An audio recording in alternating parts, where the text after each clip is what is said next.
Welcome, everybody, to another episode of Original Veterans. I am your host, Harrison, with my co host here.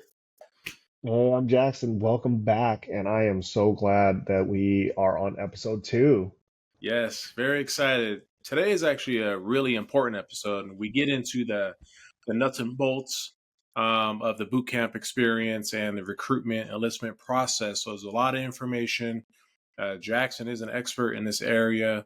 He has a lot of qualifications and a lot of insight, which is very helpful. So I want the audience to know your credentials because you're an expert in this area. So I think it's important to establish, what you done in the Army as far as recruiting. And I think it's good to touch on that so people understand, what you're talking about, your Oh, yeah, experience. definitely. And good point about that, too. So, for myself, I was the long haul. I didn't know I was going to do that long, but I did 21 years active duty Army. Um, and my last 12, 13 years in the Army, I was a recruiter, what is called a MOS 79 Romeo or 79R, which is the title as recruiter. Okay. So I did that from 2011 all the way until just recent 2024. So I know a little bit about enlistment eligibility processing for the United States Army. And what locations did you perform the recruiting job at? Was it throughout the United States or different cities, or what kind of experience was that? So, in general, in what we call it USAREC, United States Army Recruiting Command, what they do is they try to place you in successful regions where, it may help you. I wanted to stay in the South, but they were like, hey, I don't think an Asian dude's gonna be successful out here in Jacksonville, Florida.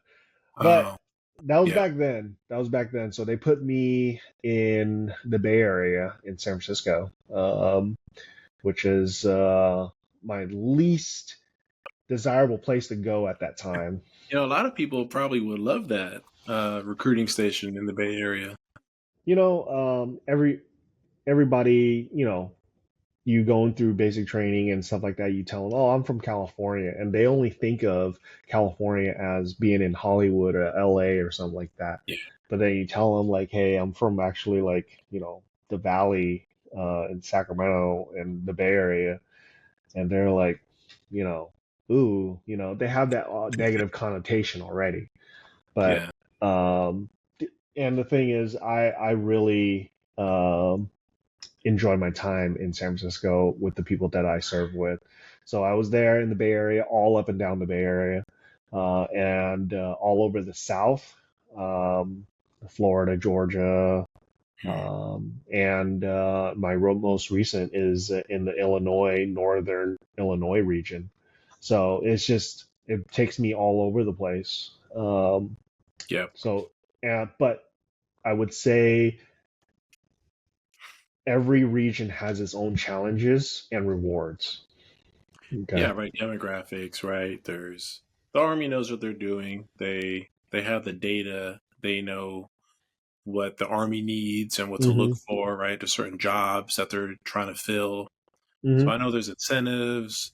They're trying to get certain people, right? So they're very calculated in that process, right? The recruiting command, I'm sure. I've never been a recruiter, just so everybody knows.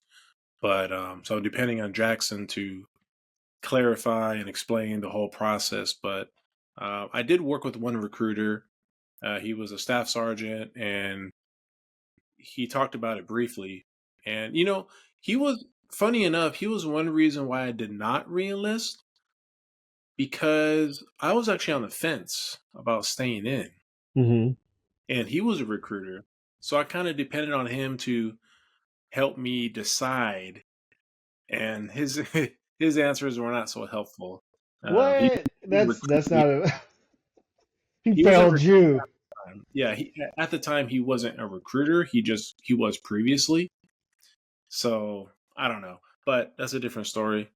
Hmm. So just so the audience knows, Jackson is an expert in this area for recruitment. So we'll have some questions, definitely in the audience. You could post maybe your experience, or if you have a question for Jackson in the recruiting process. Maybe you're thinking about talking to a recruiter and you don't know what to say, or you've had a bad experience and you want to just tell us and share it. So definitely put that in a comment. Yeah, definitely. We want to hear it. And is there anything that you want to mention about the enlistment process? Well, how much time we got? Because it's about to be pretty extensive. I would say this. A lot of times we think that, especially when we were kids, we were like, you know what? Let me just go talk to a recruiter, and then somehow you don't really know the process of joining and what it takes for a recruiter to even get you on that plane to go, right?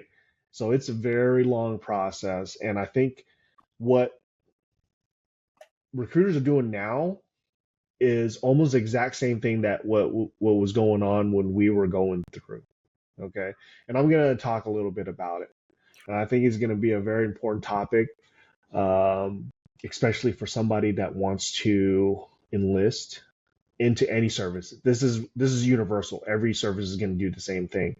But it's going to help them, get a grasp of what's going on. What Uh, to expect, right? yep, what to expect because it's going to be a long process. All right, I would say the first things first. You have to know the basic enlistment eligibility for Yeah. every service, right?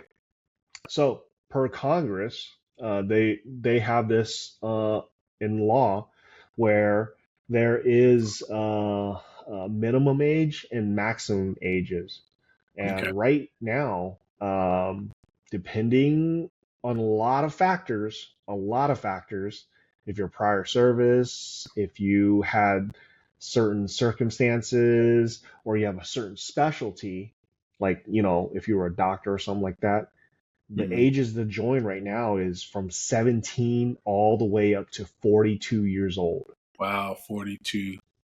But we didn't know this when we were going in, is because when we went to basic training, we saw somebody that was really old, right? And we Yeah. called them grandpa, right? Yeah. And he So, but wasn't even yes, that old, man. He's like 25. I know we call them old heads over there, if they're over 20 something.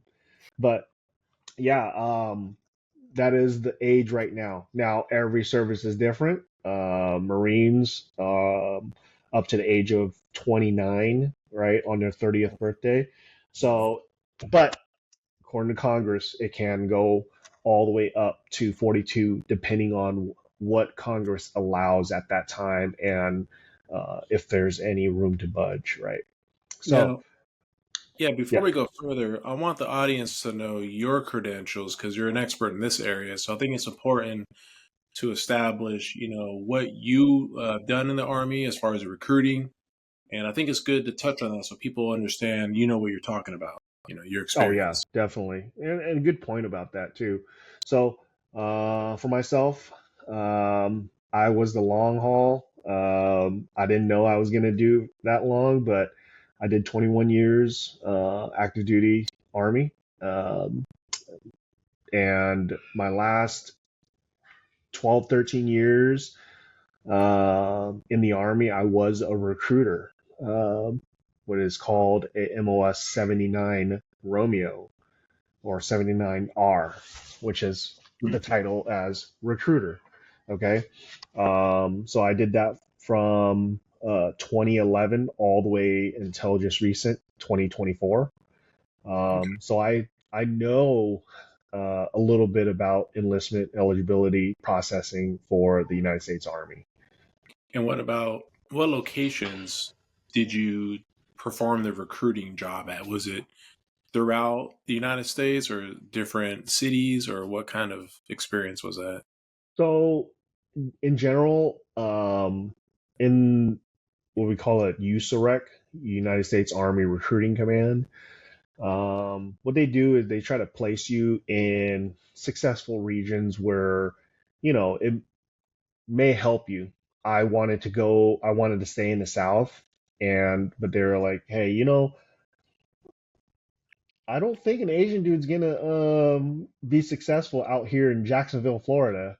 But Oh, that was yeah. back then. That was back then. So they put me in the Bay Area in San Francisco, which is my least desirable place to go at that time. A lot of people probably would love that recruiting station in the Bay Area. Everybody, you going through basic training and stuff like that, you tell them, "Oh, I'm from California," and they only think of California as being in Hollywood or LA or something like that. Yeah, But then you tell them like, "Hey, I'm from actually like the Valley in Sacramento and the Bay Area," and they're like, you know, ooh, they have that negative connotation already. But yeah, um, and the thing is, I really enjoy my time in San Francisco with the people that I serve with. So I was there in the Bay Area, all up and down the Bay Area, and all over the South, um, Florida, Georgia, and my most recent is in the northern Illinois region. So it takes me all over the place.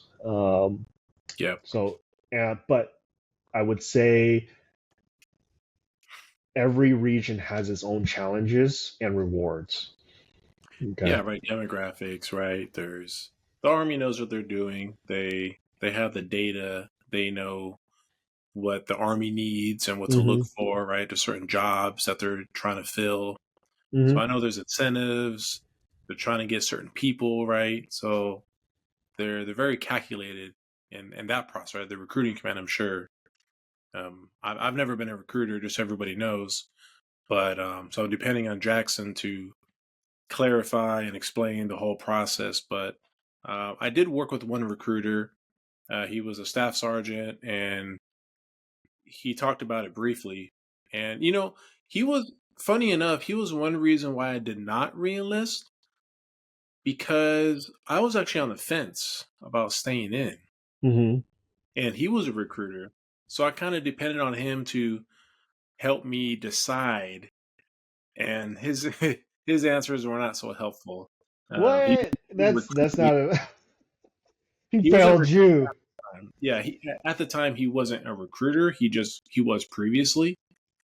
So I don't know, but that's a different story.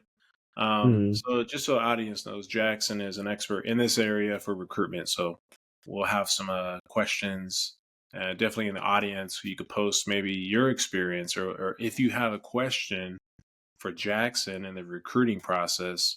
Maybe you're thinking about talking to a recruiter and you don't know what to say, or you've had a bad experience and you want to just tell us and share it. So definitely put that in a comment.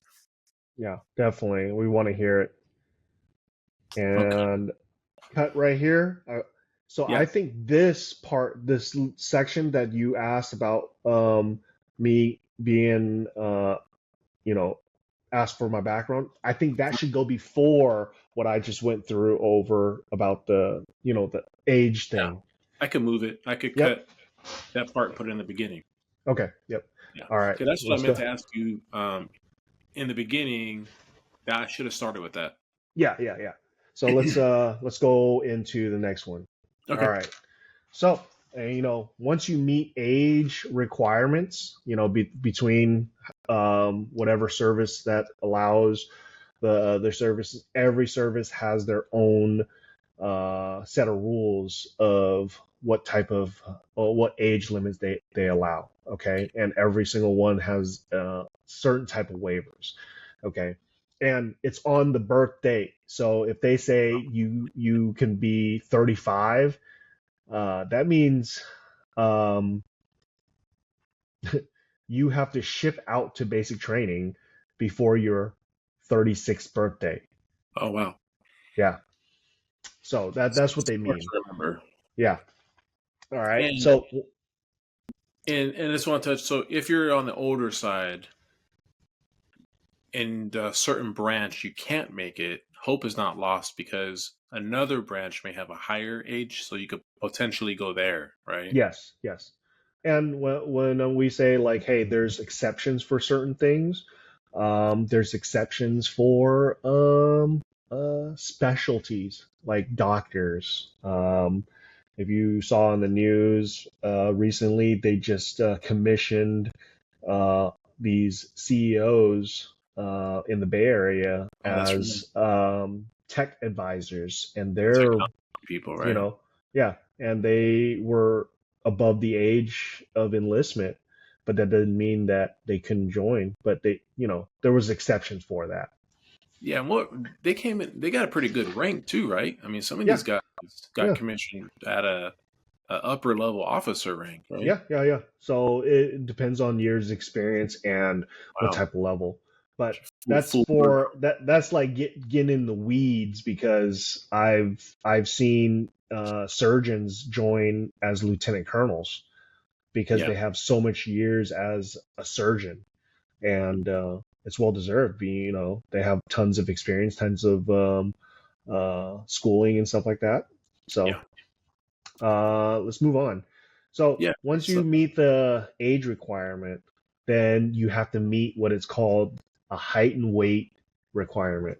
that's important too, right? Because personally, I'm not considered tall, right, over 6 feet, but Hmm. because of my body type and my weight, I was considered I needed to lose some weight, even Mm, though I'm generally not physically like an obese person, but according to the army standards, I was yeah. because of height and weight. So that's very strict. And I don't know if they changed it. Maybe you could tell me, but it was outdated for a while. Did they change that recently? The height Yep, and they weight? did.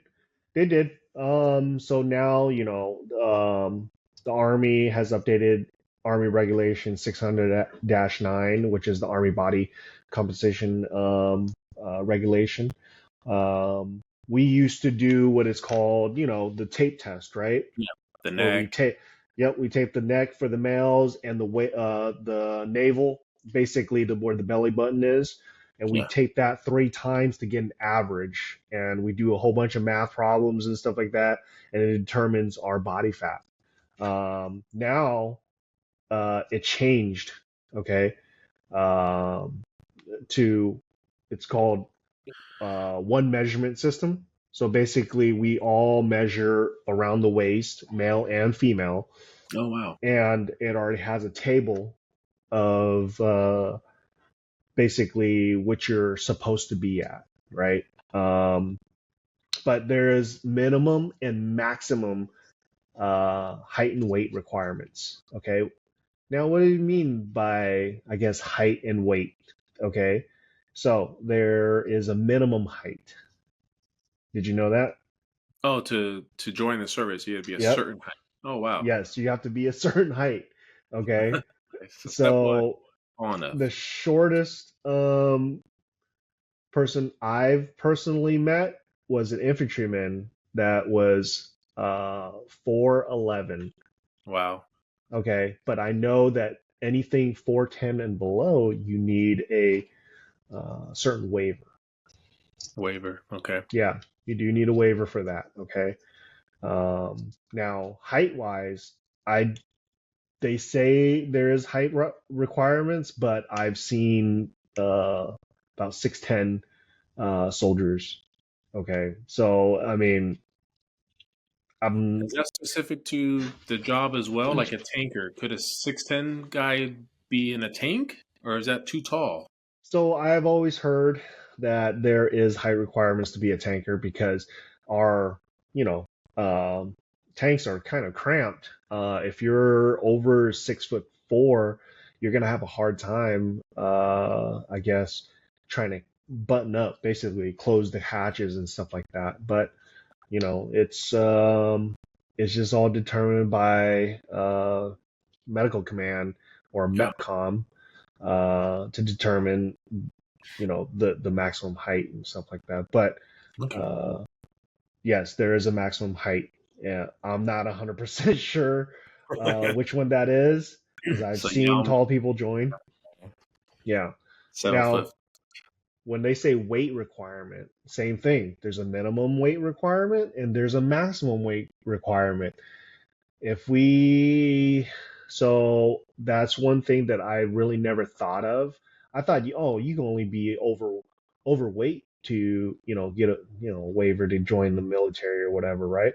But no, I've met so many future soldiers that were underweight going into MEPS. So they had a Okay. game then. Yes, they did have to gain weight or gain the body No. mass index. Okay. So there is a minimum. If they, like, let's say they were, 5'10" and they were 125 pounds. Well, that's way below Yeah. what is necessary to be considered healthy Yeah. uh, for MEPS, for MEPCOM. I can see that. And they would have to gain a certain amount of poundage to even make what is called the BMI. Uh, Yeah. okay, and same thing for males. If you were overweight, you have to be under 26%. This is for entrance.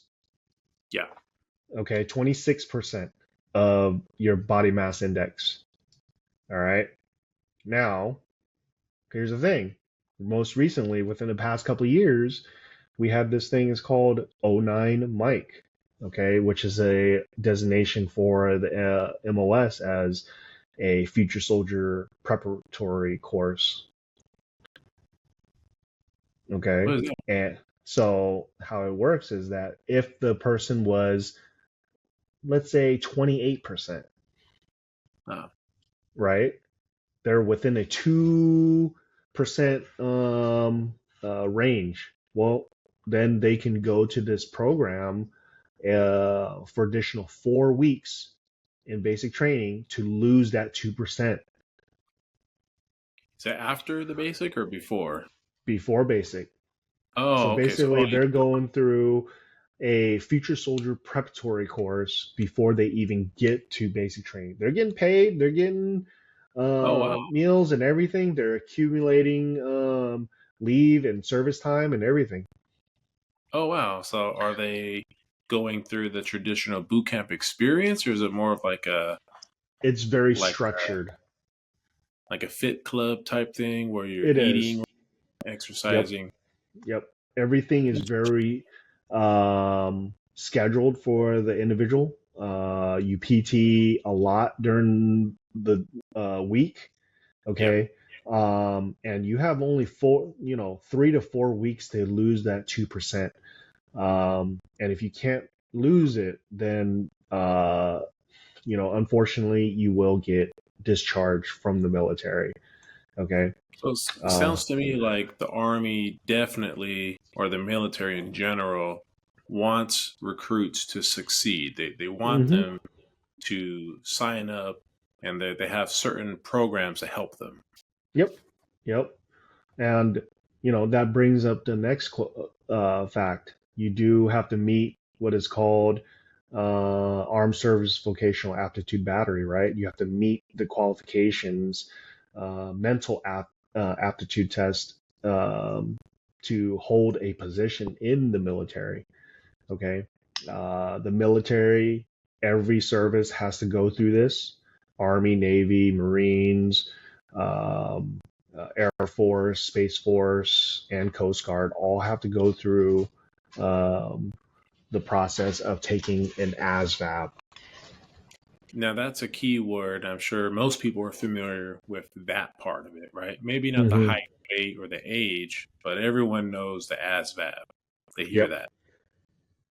So that's why we always make sure that one, you meet, you meet age requirement, you meet the height and weight requirement. Okay, let's see what you get on the practice test. And so we have you take a practice test to give us an idea if you're gonna be able to possibly go forward and take the real test. And that's where I would say the rubber meets the road, because it gives us an idea of, okay, is this person, you know, have the aptitude at least become what they want to become. Let's say, hey, I want to be um, Intel analyst, and you can't get the minimum score of Intel analyst. Well, then what? What are you going to do? You qualify for, as a water treatment specialist or something else, but we don't want to break your heart. We just want you to understand is that there's certain levels that you need to achieve on the ASVAB. Yeah, for And sure. So speaking of that, what if I no, don't go like ahead. my score? If I don't like my score or the options, can I retry? What's that about?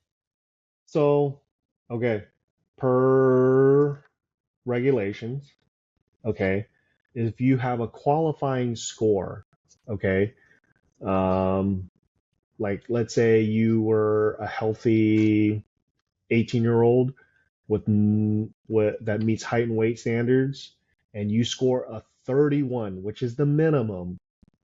Okay. Okay, which this is for majority of Army and Navy scores right now, and some Marines they fluctuate sometimes as well. Air Forces fluctuates a little higher rate, Yeah. but a 31 is a qualifying score, right?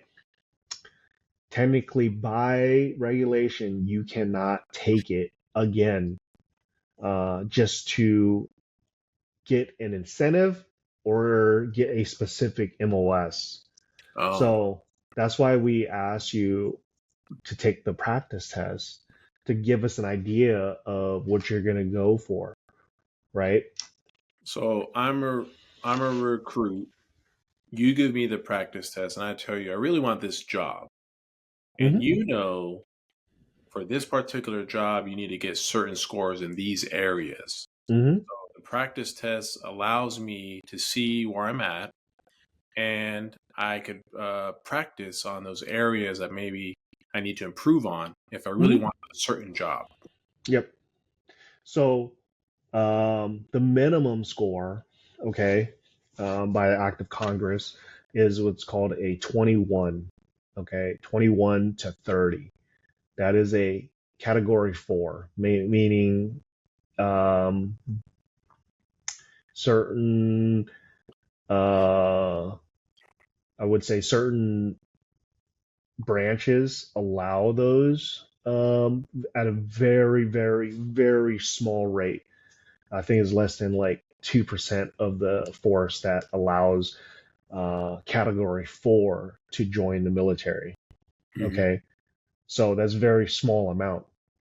Um, and then you have a qualifying score of 31 to 49. That is considered a category three. Okay. Meaning, yes, you qualify for jobs. That's about, I would say, maybe 50% of the job fields in the military. Yeah. Okay. And anything from 50 to 99 is considered category, alpha. Now, what are those jobs? Are those um, all the remaining jobs, or is there another level after that? There's everything has a different level of, I guess, GT or ASVAB score. Okay, so of course, 99 can get you that hard job. One of the hardest ones out there is probably a linguist, right?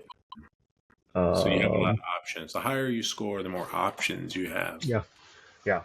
So, but other than that, like, if you do get a 31, don't fret. You still have the ability to get jobs. Now, here's the thing: there's hope. So if you do score between a 21, I mean, yeah, 21 to a 30, you can qualify for O9 Mike again. Remember we talked about O9 Mike before, Yeah. is that you can go for, training to meet height and weight standards, right? Okay. Now they have two parts to this O9 Mike program. They have the body fat compensation program, and then they have the ASVAB program. Oh wow. So again, let's say they got a 25 on the ASVAB. Well, you can still have a contract in your hand. It's going to be called a O9 Mike, and you're going to go to basic training. I mean, not basic. You're going to go to training Mhm. to improve your ASVAB score in 3-week increments. Oh wow. Okay, so it's literally from 9 to 5 for 3 weeks straight. You are going to be taught everything that's not, you're not given the answers, but you're taught the basics of algebra, arithmetic reasoning, word Mhm. knowledge, all of that stuff. Because a lot of people don't know what chaos is, or don't even know how to spell chaos, Yeah. or what is, uh, you know, a squared plus b squared equals c squared. They don't remember those type of formulas. Yeah. Those are the type of things that they're going to teach you and how to uh, uh, solve these problems when you retake the ASVAB. And Yep. there's a 99% success rate with the Future Soldier Prep course for the ASVAB portion, and it's been going up every year. Okay. Yeah, that's good to hear. If somebody who's struggling, let's say their life plan has not panned out and they need a change of career or they want to join the service, they're a little bit older, maybe they're a little bit overweight, and they struggle academically, the military is still a place that could work with you and give you a shot if you meet those minimum scores. Yep. So it's one of those options that people could take advantage of, right? And but I know there's more to it, right? So we talked about ASVAB. Let's say I meet those minimum requirements. There's still some more, right? Such Oh as yeah. the federal So criminal side. Let's talk about yeah, yeah. So once we deem that uh, you meet the age requirement, you meet the height and weight requirement, and then you took an ASVAB and you meet that ASVAB requirement. Now we have to do your background check. Why do we do the background checks? Because certain jobs that you might want requires you to have um, uh, a pretty clean background. Okay. Things that I never even knew when I first came in, right? So, of course, we're going to do your fingerprints. We're going to make sure that you don't have any outstanding warrants or law violations, or you're not a registered sex offender or something like that, right? So, we do all of that in house. Make sure before you even look at anything else, right? Why yep, do we, another thing is that, let's say, you have a green card and you wanted to be a, I don't know, let's say you are from China, right? And you have a green card, right? And you say, you know what, I'm a very good interpreter. I want to be an interpreter for the United States Army. Well, hey, we are looking for Chinese speakers. Those are very hard to go by, especially Russian, Korean, and Chinese Mandarin. Those are mm, hard jobs to look for. But the thing is that hey, I'm sorry, you meet height and weight requirements. You scored a 99 on your ASVAB. You have no law violations, but guess what? I cannot give you that job. This is by law, is that you have to be a U.S. citizen to even be considered for that type of job because it is a top secret clearance, uh, and you need to be a U.S. citizen to get that job. So that's yep, why we want to make sure that everything's laid out right then and there, so we can define which way, which direction we can go. Because yep. let's say, there's a whole bunch of scenarios, too many to call. But that's the most recent thing. Like, that's the thing that I try to tell the applicants as much as I can, is that, hey, you had a, you know, a drug possession for marijuana. Back then, when we were going through, if you had a drug possession, man, you're done. There ain't no way you join any military. But now, it's if you have a drug possession as a kid and you had never had anything else for the last 10 years, okay, that's a waiver. Okay. But guess what? Once that waiver is approved, you're never going to be able to be a medic. You're never going to be able to be maybe an MP or stuff like that. Did you know that? So certain jobs are out of the question with the Yep. way. Yep. So we're not talking. The military is not looking for, I don't know, moving violations, parking tickets. They're looking We don't for care about that. Yeah. criminal. What about the Snickers bar I stole at the grocery store? They gonna look for that? My little $5 candy bar that. So it all depends, man. There's a lot of factors that comes into it. Yeah. Yeah, but we Most can't. important to note is stay clean, stay out of trouble if you're Yep. serious about this service. But if you had some issues in the past, it doesn't hurt to talk to a recruiter and see what they could do for you, right? Maybe there's Yeah. something you could work out. Yeah. And then, once we do our law violation checks and do all of that stuff, we go ahead and check your medical background. Okay. Now this is important, right? Because This is very important because a couple of things that a lot of people get, you know, you got to understand is that us as recruiters, we already have what is called a HIPAA training. You ever heard of HIPAA? yep. Yep. So like, medical disclosure and all that stuff. So Hmm. we have that type of training. We can obtain medical documents. We can view medical history and stuff like that. So I highly suggest that you are honest and truthful about your medical background because it can bite you in the butt once we do your medical background check. That we have that ability now, which is called MHS Genesis. So there's I really mean, no. it's widely known now. Yeah. It's been around for the past like 4 years, but it is game changer in a sense that we can catch a lot of medical, um, uh, I guess, medical background without, I guess, you know, finding out at MEPS and stuff like that. Yeah, and that's important to note because MEPS is another process about there is a doctor, you have to do certain things, right? Certain Mm, tests, yep, and the doctor performs their checks and they look for stuff. yep.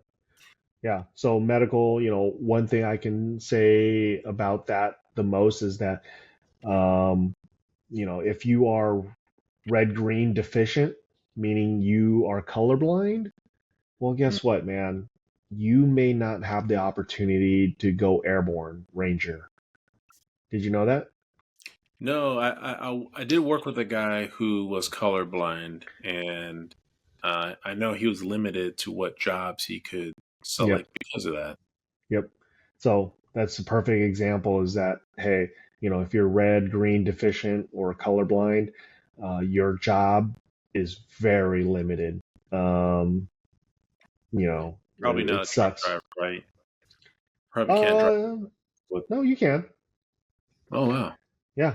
Okay. It's just that when it's the dangerous factor, the hazardous factor of it, like you can't go airborne because when we go airborne, we're literally looking at a red and green light to tell us to jump or not.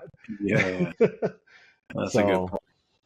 So there's a lot um, of parts. The medical part is a big deal. So I made it through everything. Now I'm at the medical part. If I'm missing an arm, obviously it's probably not going to work out right. no, But that's important to note. And so take care of yourself. Try not to get injured. But still, there's hope for you, right? Still yeah, talk to your recruiter, yeah, and they'll break it down what you may or may not qualify for. yeah. And, when I say always speak to the recruiter openly because they're going to figure out or they have the most up to date waiver processing for medical. And those are the things that's going to help you, you know, move along the process, and they're going to tell you exactly what you need to provide to get your waiver moved along to make a decision. Okay. Yeah. And I want to mention this is important to talk about because there's a lot of people that they want to join the military and they're not aware of the requirements. The military is not an open door where anybody could just join. There are Hmm. restrictions in place. Maybe Hmm. you're a very intelligent person, but you made bad decisions and have a criminal record. That could potentially stop you. So when the truth is the military makes up what, like 1% of the population or whatever the Yes. fact is. It's not for everybody. It is somewhat difficult to even start your process of being eligible. And I Hmm. think that's the hardest part, right? People get hurt. People Yep. are born with some kind of sickness, and the military, they won't allow that. So Hmm. it is difficult to even become a soldier or an airman or a marine. So um, it's one of those things that some people would love to have joined, but they just couldn't. Yeah. The doctors wouldn't let them. Yeah. And um, and we as I guess veterans, we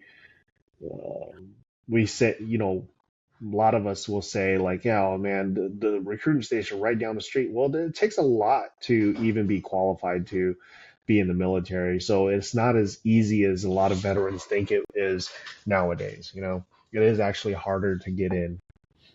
All right, now that we've been cleared, let's talk about MEPS for a short second. So Yeah. what is MEPS? Let's talk about what it is. So in layman's terms, MEPS is your one-stop shop. Okay. That is, well, it's an acronym. It's called Military Entrance Processing Station, MEPS. Okay. Um, and you have to be mentally prepared. Okay. When I say mentally prepared, meaning you're going to be there all day. Yeah. Okay.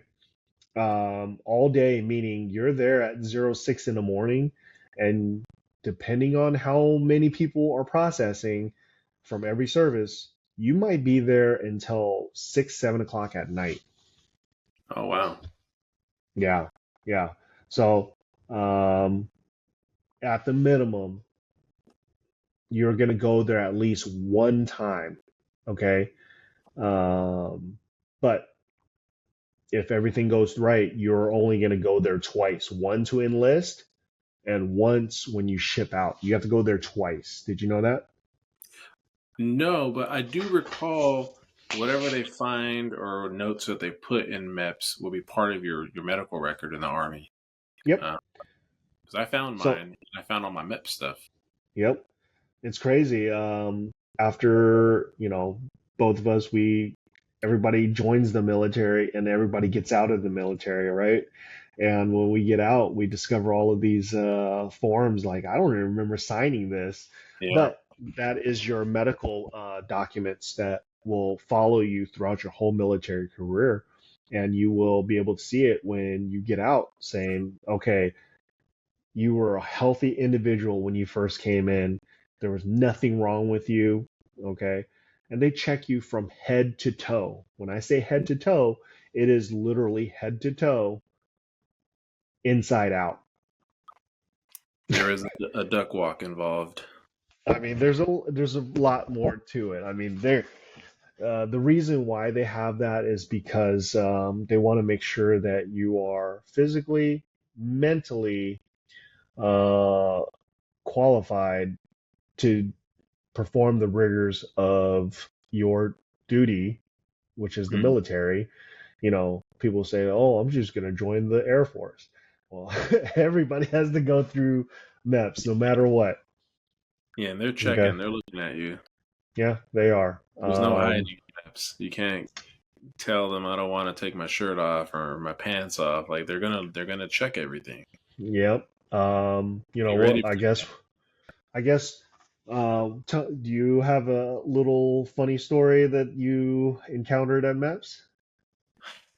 that. I mean, not really. I don't remember how long it was. The only thing I could really remember was, the duck walk, I guess they call it, where Hmm. you have to kind of squat down and walk a couple steps. Yeah. Um, I never understood the point of that, but nothing really like funny. It was a shock, kind of like it's like a doctor visit. If you get your Yeah. physical, it's just like that. There's Yeah. questions. They ask you how you feel, or if they see some kind of bump or scar, they ask, what is that from? Hmm. But nothing funny. Just like it was kind of an awkward doctor visit. Well, saying awkward is actually, uh, uh, I would say it's awkward because we're in a room with 20 other dudes in our underwear doing the Yeah. duck walk, and then we stand there, we put our hands out like this to check our fingers and then check our palms, Mm, right? So it's just things that we have, of course it's a doctor's visit on steroids, yeah. right? Not private. But It's not 101. so, but again, you have to remember is that those of you that are going to MEPS soon or going to be going through the process of joining is that um, millions of adults or young Americans like you and me, we went through the same process. All of us has been through the same process. Um, and you are not alone. Okay. So that's why we say be mentally prepared for this day. Okay. Just get through it. The good news is if you made it to MEPS or you're scheduled for MEPS, you're probably already qualified in all the other areas, and MEPS is really kind of your last step process to get cleared before your ship date, right? So Yeah. Yeah. that's one of the major hurdles is that should be near the end. Yeah. And I would say that um, that is probably the biggest hurdle is getting through MEPS. You know, you just have when I say we say you're going to be there all day is because is that they have so many people going through MEPS, and they have to get a lot done with minimal staff. Okay, so there's only probably one liaison, and maybe for 60 people processing, there's only two doctors. So that's why it's a long day. It will be a Yeah. long day. And if I recall that the military they put the future soldier in a motel across the street the night before, so you have a place to stay because you got to get up so early, and you have to make that appointment. You can't just drive there yourself and say I'm running late. No, you got to be there. Yeah. And if you do miss that appointment, like some people I know, they left the night before. They're supposed to stay in their room, but they decided to leave Yeah. and basically got disqualified or missed their appointment. And so even And at that point, people back out. yeah, and as a recruiter, I think that was probably one of my biggest pet peeves is that, hey, if you don't feel like going, please let me know at least, 24 hours before so that we can cancel this spot because we're taking that spot away from somebody else that could have joined or could have stayed at the hotel, right? You leaving the hotel or leaving, not even ghosting your recruiter, um, that is money wasted, gas money to take you there, food that's already pre-purchased to at the MEPS hotel, and then food purchased pre food pre-purchased at MEPS because we have to feed you lunch, right? So Yeah, it's a lot there's to money consider. involved. And if Hmm. you made it that far, you should have already decided Yep. because to even get the MEPS appointment, you had to do a whole bunch of stuff before that. Yep. So you should already know if that's what you want to do. So to back out at the last second is really just hurting your chances in the future if you were to try to enlist again, they will probably know that you ghosted or canceled, and that might be a red flag, right? They Yeah, might not yeah. want to work with you, or would they still take you back? Or I guess is it harder at that point? No, well, they'll take you back. They will. But the recruiter will probably take probably precautions, you know, to make sure that you're fully committed to go through I'm with sure it it. happened. I'm sure somebody got Oh yeah, cold it happens. left, and then It a week happens later all the say, time. "Sorry, man, I had anxiety, but I still want to sign up." So I'm sure it happens.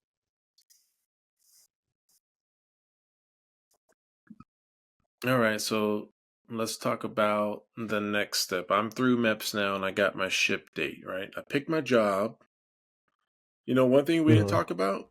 I picked my job. What kind of incentives do I have? What kind of Based on So my job that I selected, what kind of bonuses or let's say contract, right? 3 year, 4 year, what kind of terms am I looking at? so there's a lot of factors to bonuses. Okay, factors meaning if there's a need, like a heavy need for this job, if there is a specialty to this job, or how early you're getting this job, okay? Or how quickly you can ship out for this job. Hmm. A lot of factors. When I say how quickly, like let's say you went to MEPS on a Monday and the ship the shipping bonus, like quick ship bonus, like hey, we'll give you $20,000 if you ship out next Tuesday. Oh wow. Not a lot of people will take that, right? But the Yeah. Army needs that type of job right now because we're missing a couple of them to start training because all of this is already forecasted a year in advance. That's Hmm. where we got to make sure that we find 60,000 soldiers every year, is because we got to make, this is already planned. And Yeah. if we can't fill this seat and everything, then we throw out incentives like, okay, hey, we're missing like 20 um, tankers. Okay, so let's throw $20,000, $10,000 ship out bonus for these 20 individuals to fill the seat, So that's where the right? incentives come because the military knows who's retiring, what Yep, openings are there, vacancies, and they need to fill those vacancies. So they will offer you bonuses or ship early ship dates. So yeah, they yeah, get those people who maybe are undecided. Maybe they have an option of job A and job B, and this one comes with 20 grand. So yeah. that's why the military is giving you the incentive because they want you to take that job that needs And to be filled. and you need to be, you know, thinking about this well in advance. Once you are, again at MEPS, or before you even get to MEPS, you should have a good idea of exactly what you want to do, because you don't want to waste the your recruiter's time, and you don't want to waste the guidance counselor's time, because they have to write all sometimes 50 contracts in one day. And now you sit down with them and be like, no, my recruiter said that I should have a bonus. Just know that these things are the jobs are live. If you see on there that there was 5 positions left for this MP job, and you refresh it, you're not the only individual in America right now that's looking at that same 5 positions. I've seen it where there's 5 positions, and I refresh it, and there's literally only one left, Yeah. So you got right? to jump at it. Yep. And I think personally, I went through that when I did my ASVAB and I saw the available jobs, and I told them what I wanted, something in communications, right? I personally said I want something with a top secret clearance. I said, okay, well, based on your ASVAB score, here's the available options. Hmm.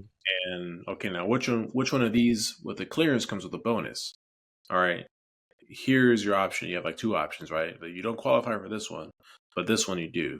And I selected that one, but the recruiter did say, if this is what you want, you got to take it now because next week it probably won't be here, Yep. or maybe the bonus goes away. So Yeah. if you want it, let's get this in the contract. Hmm. And they type it up, they print it out. You got to review it, make sure the bonus is still there because it might disappear. So review your contract with your recruiter, and the recruiter wants what's best for you. He's not trying Hmm. to screw you out of anything, right? If Yeah. if you want this job with these incentives, he's going to put it in there for you. Yeah. And a lot of people think like, oh man, these recruiters are lying and all that. No, these recruiters are trying to. You got to remember, we're not um, permanent recruiters. A lot of the recruiters that's on the streets and stuff like that, they're borrowed manpower from all across the army. So you have to understand that they are non-commissioned officers that had soldiers that they took care of for X amount of years before they even came on recruiting, and Yeah, they treat you, the applicant, as one of their own. So yeah, we make sure that the future soldier or the candidate is well taken care of because we have our reputation as well. Is that, hey, I want my soldier to or represent the United States Army, um, because I recruit on behalf of my own image. yeah. And that's important to know. I think I stayed in touch with my recruiter. I think once I got through boot camp and whatnot, I had his email, and I said, hey, I graduated boot camp. I'm going to my duty station. And that was really the extent of the conversation, just saying thank you. Everything you said worked out. And, he responded like, yeah, that's good to hear. So it is a relationship, and they do want the best for you. It's a two-way street, right? You Hmm. got to meet certain requirements. You got to be honest.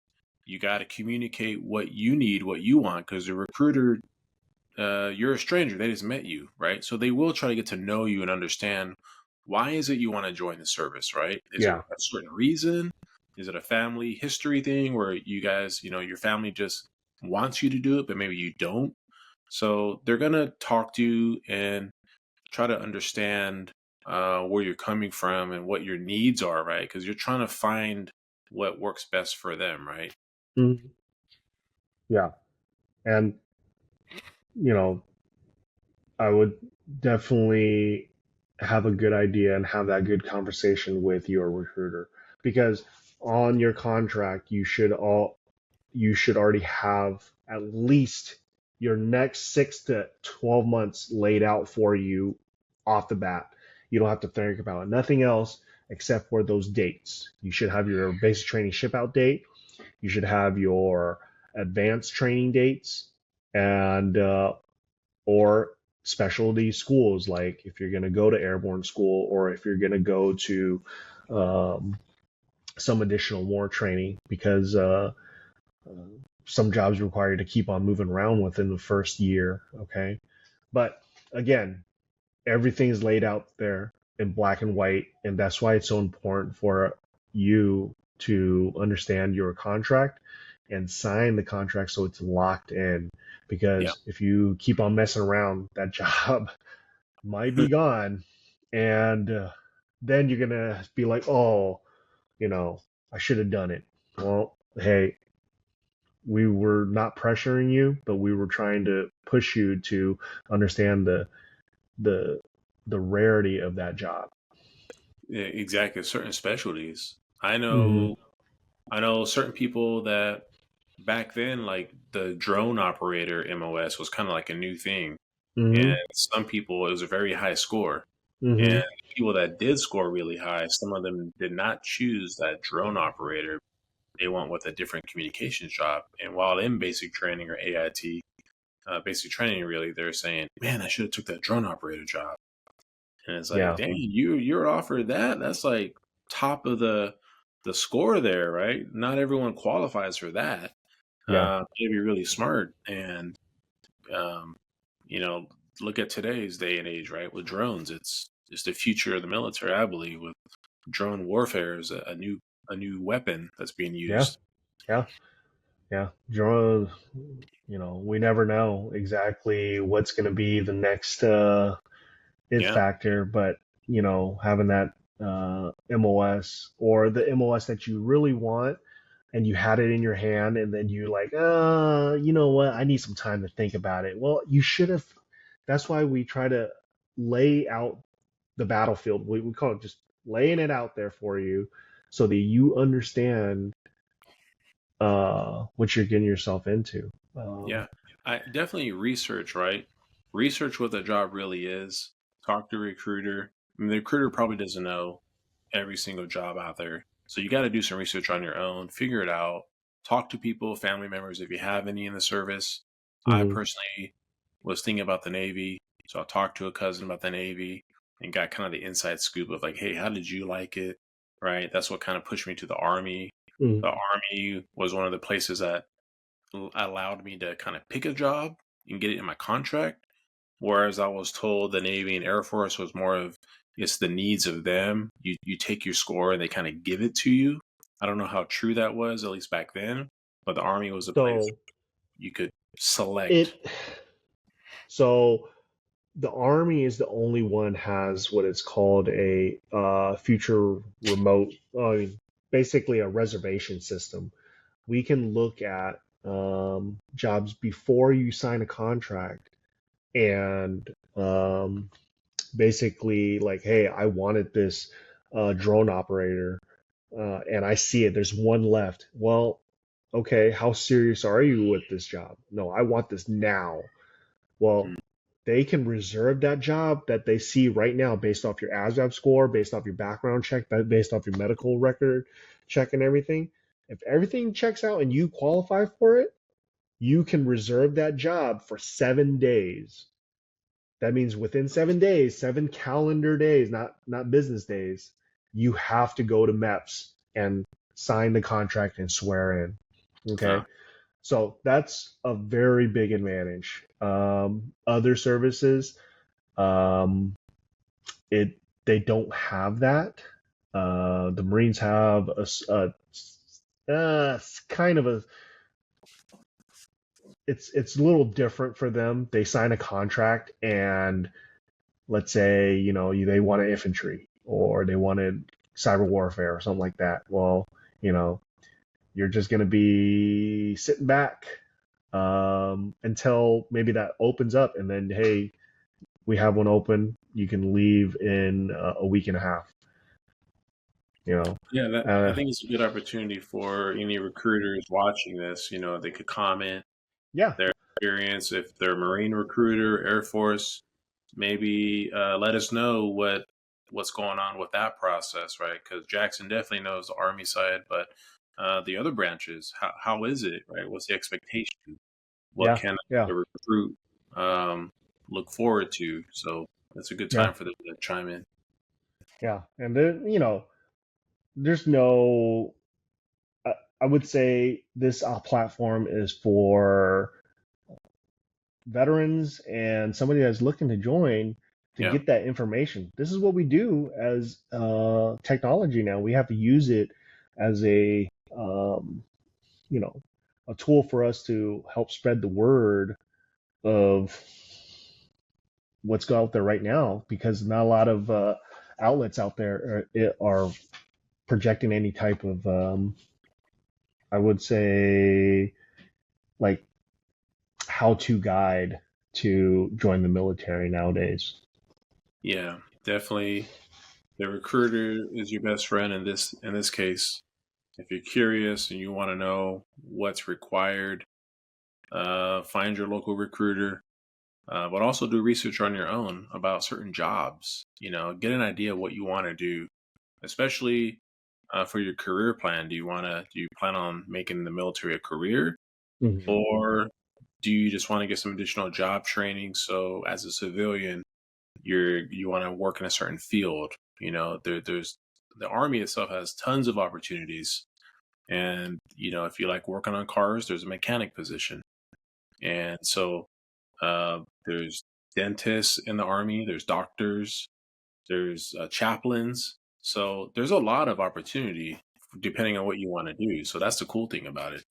Yeah, being in the recruiting field, I met so many different people from different backgrounds, and a lot of them, there's definitely a sense of pride when somebody joins, um, and a sense of duty because a lot of them feel that, hey, this is something that is bigger than myself, and I want to be a part of it.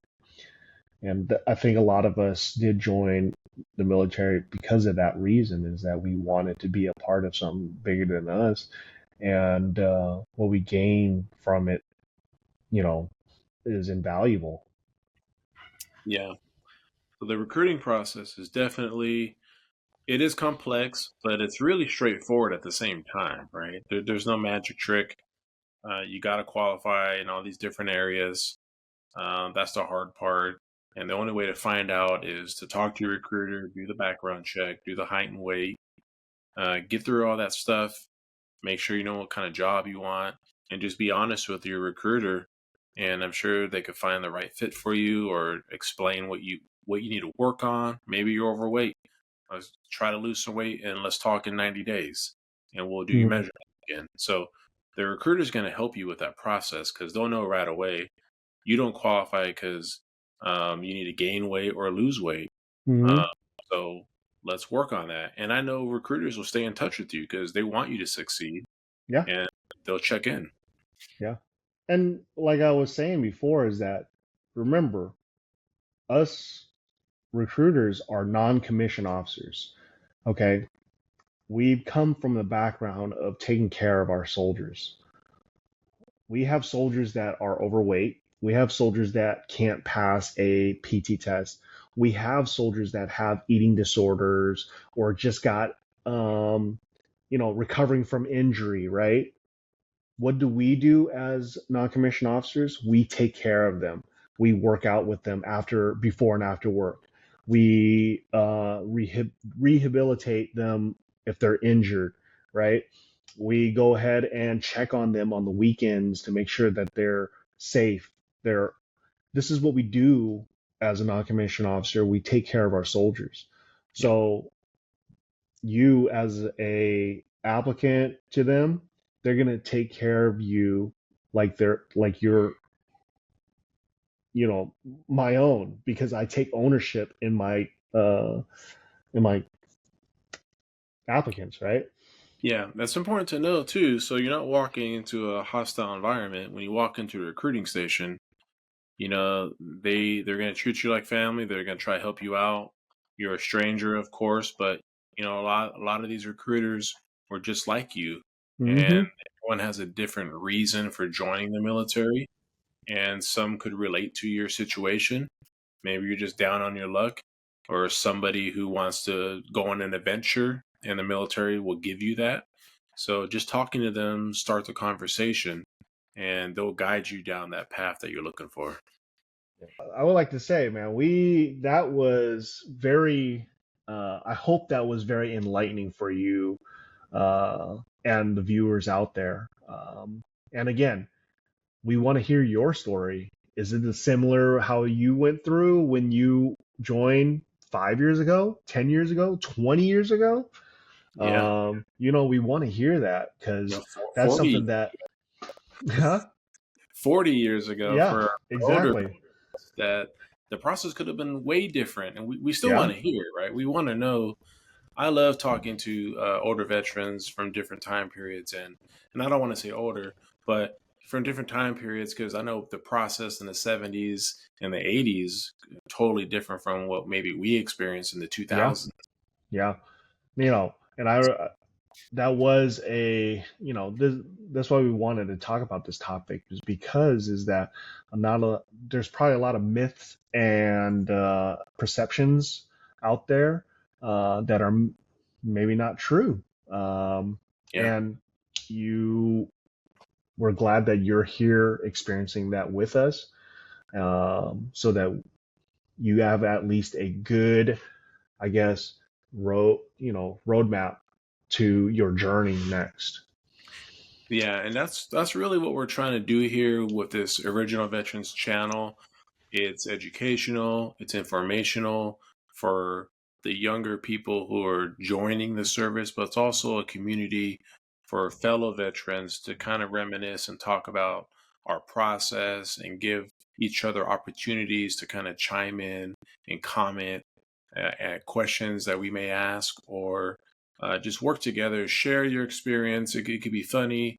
You could clarify something that maybe we missed something. Mm, Throw it in the chat, because that's what we're here for. We just want to get good information out to the public about the process. And for this episode is the entry enlistment process, right? The requirements.